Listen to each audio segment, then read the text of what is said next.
जो चाहोगे सो पाओगे। एक साधु था। वह रोज घाट के किनारे बैठकर चिल्लाया करता था, जो चाहोगे सो पाओगे। वहां से बहुत लोग गुजरते थे, पर कोई उसकी बात पर ध्यान नहीं देता था और सब उसे एक पागल आदमी समझते थे। एक दिन एक युवक वहां से गुजरा और उसने उस साधु की बात सुनी, जो चाहोगे सो पाओगे, जो चाहोगे सो पाओगे। यह सुनते ही वह युवक उस साधु के पास चला गया। अब उसने साधु से पूछा, महाराज आप बोल रहे थे कि जो चाहोगे सो पाओगे, तो क्या आप मुझको वह दे सकते हैं जो मैं चाहता हूँ? साधु उसकी बात को सुनकर बोला, हाँ बेटा, तुम जो कुछ भी चाहते हो मैं उसे जरूर दूंगा। बस तुम्हें मेरी एक बात माननी होगी। लेकिन पहले मुझे यह बताओ कि आखिर तुम्हें चाहिए क्या? युवक बोला, मेरी एक ही ख्वाहिश है, मैं हीरो का बहुत बड़ा व्यापारी बनना चाहता हूँ।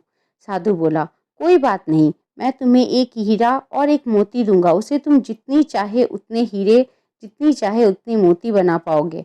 और ऐसा कहते हुए साधु ने अपना हाथ आदमी की हथेली पर रखते हुए कहा, पुत्र, मैं तुम्हें दुनिया का सबसे अनमोल हीरा दे रहा हूँ।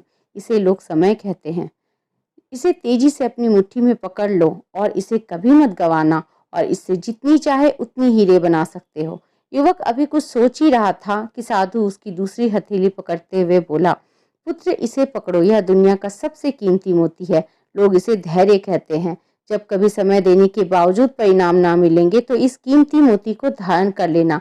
याद रखना, जिसके पास यह मोती है वह दुनिया में कुछ भी प्राप्त कर सकता है।